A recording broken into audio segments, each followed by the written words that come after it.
Tolee, ashama harka fuune jirra jirtu qaxxaaliiwwan hiriyoota koo ilmaan Oromoo akkasumas saba biraa akkam jirtu nagaa keessanii ani nagaadha. Galata Waaqayyoo bakka jirtan haala jirtan hundumaa keessatti baga nagaa taatanii hamma yoonaatti na hordofaa maatii taatanii nagara gaaraa kan jirtan yaada naa laachuudhaan subscribe, like, comment gochuudhaan na waliin kan jirtanii yaada keessan naa qooduudhaan nagara gaaraa kan jirtan obboloonni koo hundumti keessan guddaa galatoomaa ulfaadhaan isiniin jechuu barbaada.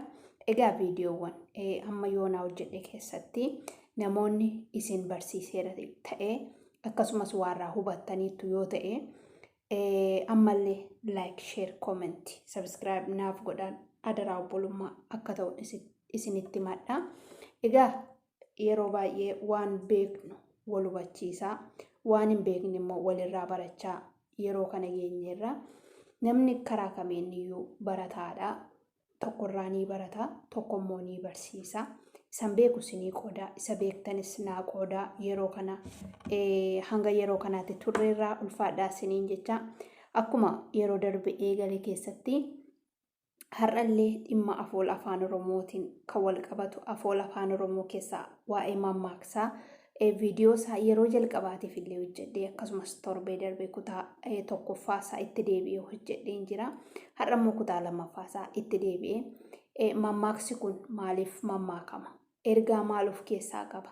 Dhaamsa inni dabarsuu barbaadu isa kamidha kan jedhu kutaa lammaffaasaa qabadhee dhufeen jira. Adaraa keessan like, share, comment godhaan isiniin jedha. Ammallee irra deebi'uudhaan wal jajjabeessuun ga'ee keenya nuuf haa ta'u. Wal jajjabeessuu waan hundumaa caalaa afaan gaariin afaa gaarii caala waan jedhuufi jabaadhuu waliin jennee wal jajjabeessuun gocha nuti walii goone caalaatti jecha nuti waliin jennutu nu fayyada jechuudha. Kanaaf ulfaadhaatii anallee jajjabeessaa. Anis karaa koo hamma dandeettii koo isinan jajjabeessa jecha viidiyoo har'aa keessatti mammaaksolee ani qabadhee dhufeeti. Akkas jedhan tokkoffaanii akka ganamaa seetee narra hin ejjetin jette sokorruunii jedha. Mammaaksi kun maal ibsa? Jijjiirama ibsa jechuudha. Jijjiirama jechuun namoonni tokko fakkeenyaaf haala fokkisaa keessa gaafa turanii namoota birootiin tuffatamuu yookiis namoota birootiin gadi qabamuu namichi sun jabaatee carraaqee carraaqisaatiinis gaafa jijjiiramni dhufee nama duraan tuffatamaa turuun jecha kana jechuu ni danda'a. Jijjiirameera akka duraa miti. Kanaafuu gadi nan qabiini yookiis jecha fokkisaa yookiis gocha fokkisaadhaan nan miidhin kan jedhuun wal qabata. Akkasumas akka madaa quba yaanni garaa guba kan jedhu yaanni akkam nama hooqisaa akkam nama hubaa hin ulfaata yaanni jechuudha.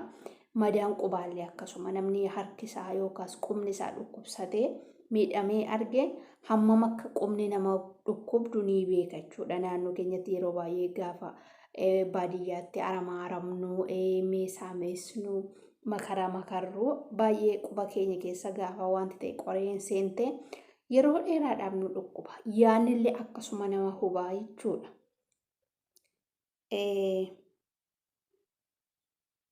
Akuukkuun yeroo argatte dhagaa cabsaa. Akuukkuun yeroo argate dhagaa cabsaa.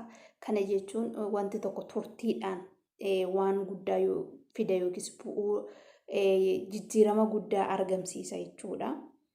Amartiin namaan taane quba namaa hin uriinidha.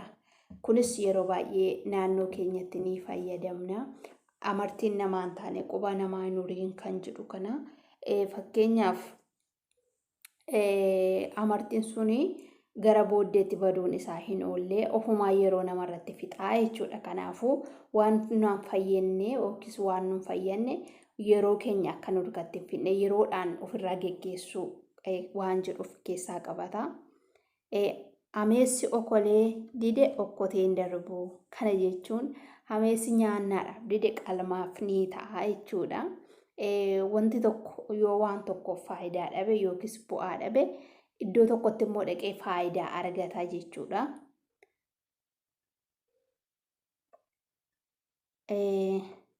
Anaa nyaatuun beelan baasuudha. Anaa nyaatuun beelan baasuu. Kunis waanuma naannoo keenyatti beekamaa ta'edha. Kennanii fi beela yoo baasan malee, dheebuu yoo baasan malee, hidhii xuuxuudhaan yookiis jedhanii bira darbuun faayidaa hin qabu jedha.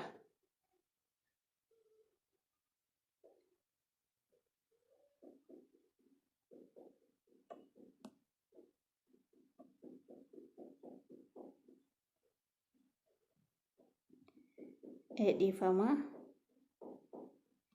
Xiqqoo ishee mata duree amma yoonaat irratti odeessi keessa akka irra deebii waan ta'eef iddoon irra ga'ee dhaabbadhe irraa kaaseen itti fufuu barbaade. Iddoon irra ga'ee dhaabbadhes argadheen jira. Dhiifaman isiniin jedha. Warri yeroo darbe dhaggeeffattan egaa umaa rakkoon qabu keessa deebisinii ta'a hin bartu malee. Warri haaraan immoo yookiis warri viidiyoo gosa darbeen dhaggeeffateen immoo rakkoon qabu isiniif immoo barumsa guddaa isinii ta'a jedhee yaada. Inni kan biraan mammaaksi koo bara fuggisoo harreen gara manaa sareen gara margaa. Kun fuggisoo yookiis waan faallaadha jechuudha. Bara fuggisoo mata dureemti isaa bara fuggisoo waan jedhuufi faallaa wanta tokkooti jechuudha. Yeroo wanti tokko faallaa deemu iddoo gadhiisa jechuudha. Bara fuggisoo harreen gara manaa sareen gara margaa. Kana jechuun sareen mana keessatti kan nyaata ishee argattu yookiis mana keessaa kan baay'inaan deddeebitu. Harreen immoo sardoo yookiis marga dheeduudhaaf gara lagaa deema. Egaa bara fuggisoo wal jala darbaa jechuudha.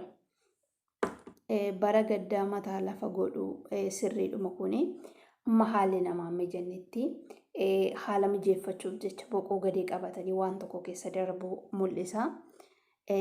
Bara quufaa lukkootu dhuufaa. Kana jechuun immoo quufaa wajjin wal qabata jechuudha. Jijjiiramni jira namatti tola. Bara keessuma baatee lukkuun hin dhufti jechuudha. Lukkuun illee hin dhuftu. Fakkeenyaaf kuni kan inni mammaakamu mammaaksa waan ta'eef dubbii sana ol kaasuu barbaadaniitu jechuudha. Barri gangalataa fardaati. Kana jechuun barreen ariifata jechuudha. Maaliif barri baranaa isaa darbee barri dhufu gaafa ni dhufu hin beeknu barri hammam akka fiigee. Kanaafuu akka fardaa gulufaa jechuu barbaadeetu barri. Beekaan namaa afaan cufata malee hulaan cufatu. Kana jechuun beekaan namaa afaan cufata. Afaan kun waa baay'ee namatti fiddi waan ta'eef afaanii bahee abbaa namaa ta'a kan jedhullee sila isiniif kaasee waanan tureef beekaan egaa dubbiitti ariifatu afaansaa cufataa. Afaansaatii waa dafee yookiis ariifatee hin baasu. Yoo ariifatee waa baasee dubbiitti ta'a booddee waan ta'eef. Buddeena nama quubsu eelee irratti beeku. Kunis yeroo baay'ee waanuma naannoo keenyatti mammaakamudha. Wanti tokko duruma isaa ka'umsayyuu hin tolle xumurri isaas akkasuma waan jedhu wayitiin buddeen nama quubsu eelee irratti beeku namni tokko faara namatti baduu danda'a. Wanti tokko gaafa ta'u mammaaksa yeroo baay'ee irra deddeebiidhaan naannoo keenyatti jedhamudha. Kunillee dhugaasaa mammaaksota hedduudha kan ittiin Oromoon ergaa isaa dabarfatu. Billaachi ofiifuu hin qabdu dhagaatti uffifti. Billaachi ofiifuu hin qabdu dhagaatti uffifti. Kunis namni tokko qabeenyaa ofii hin qabne tokkoon dhaadachuu wayii mul'isa. Ofiifuu hin qabu bakkee of baasuudhaaf ariifata. Garuu inni dursuu qabu ofii qabaachuu isaati. Yeroo akkasiifaa kan inni mammaakamudha. Bishaan darbaa jiru nama hin nyaatiin. Namni du'a gahe si hin abaarinii. Bishaan darbaa jiru si hin nyaatiin. Namni du'a gahe si hin abaarinii. Kana jechuun waan rakkisaadha jechuudha. Namni du'aa jiru yoo si abaare iddootti deemte tufsiifattu yookiis isa si abaare abaarsa sana sirraa haquun qabu. Bishaan darbaa jirus yoo si nyaate dhaabbiin qabu jechuudha. Inuma si nyaataa lubbuu kee galaafata gubata jechuusaati. Kanaafuu namni du'uuf jedhee nuun abaariin bishaan darbuuf jedhee nuun nyaatiin kanallee amiin jennee fudhachuutii qabna jechuudha. Bishaan maaltu goosa jennaan waan achi keessa jiru gaafadhu jedhe. Bishaan maaltu goosa jennaan waan achi keessa jiru gaafadhu jedhe. Inni kun xiqqoo hiikkaan isaanaaf hin galle. Warra akka naannoo keessanitti hiikkaa isaa beektan yoo jiraattan yaada keessan naa kennaa. Ani immoo isinirraan baradhaa, isinirraan beekumsa argadhaan isiniin jedha. Bishaan mishingaan otoo gubattuu kofaltii. Kana jechuun yeroo baay'ee hin mammaakama. Mammaaksi kun naannoo keenyatti illee namni rakkina qabu tokko yookiis aarii qabu tokko aarii isaa baasee himachuu sodaa yookiis qaanii namni narratti hin argin jedheetu sodaa isaa of keessa godhatee dhiphina isaa of keessa godhatee ofii isaatii hin kolfaa hin taphataa hiriyoota isaa waliin laayifii dabarsa jechuudha. Garuu keessi isaa akkuma bishingaan gubattu keessi isaa hin gubata rakkoo qaba jechuudha. Namni tokko keessa isaatti rakkoo qaba garuu rakkoo sanatu baasee hin dubbatatiin namootatti gaafa dhiyaatu kolfaa taphachaadha jechuudha.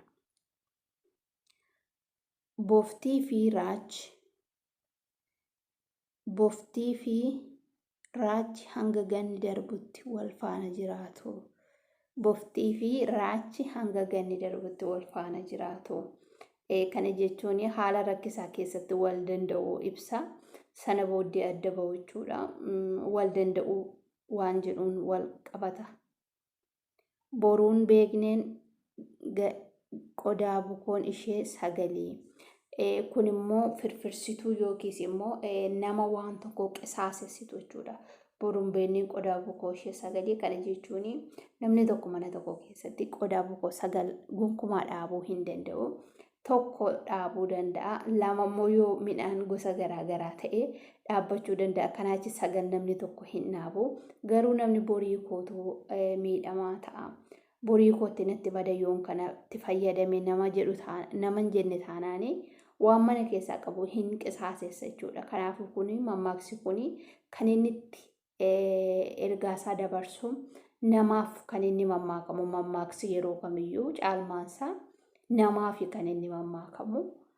Kanaaf jechuudha nama waa tokko qisaasessu hin qusanne yookiis seef hin godhanne yeroo isaas ta'uu danda'a, qabeenya isaa ta'uu danda'a, qarshii isaa waan qabu ta'uu danda'a. Kanaafuu nama waan ta'e tokko seef hin godhanne qisaasessuu akkas jedhamee mammaakama jechuudha.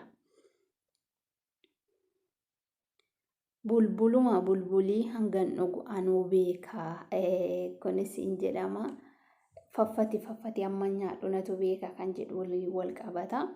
Namni tokko jecha yoo namaan jedhee inni of namaaf hin eeggatu namatti darbata jechuudha. Jecha namatti darbata. Jecha fokkisaa ta'uu danda'a. Yeroo kana namichi inni ittiin jedhame sun immoo miira aariitiin namaaf deebisuu ni danda'a mammaaksa kanaan jechuudha. Citaa tokko luqqisaniif manneen dhimmisu. Kunis waanuma naannoo keenyatti argamudha. Nama qabeenya baay'ee qabu tokko jalaa fakkeenyaaf gaafa wanti ta'e du'u ittiin illee jajjabeessuu hin danda'ama. Qabdaa dhiisii uumaa tokko wanti jijjiirama yookiis rakkina sirratti fiduu tokkollee hin jiru jedhanii nama tokko ittiin gorsuu illee waan danda'amudha jechuudha.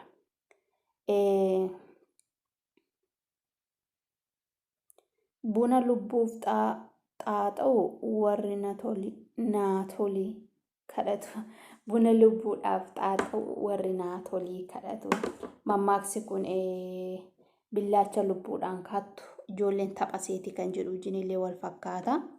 Egaa mammaaksi koo gabaabaadha. Kutaa biraattan fufaa. Warra amma yoonaatti na waliin jirtan ulfaadhaa. Fayyaa ta'a. Sheer, laayik, koomentii gochuun na hordofaan isiniin jedha. Guddaa galatoomaa. Hundumti keessanuu dhugaa sinan jaalladha, sinan galateeffadha. Waan beektan irraa nu barsiisa, waan beeknu irraa isin barsiisna. Wal gargaarra, wal bukkee dhaabbannan isiniin jedha. Viidiyoo haaraan hanga isinitti deebi'utti bakka jirtanitti nagaadhaan.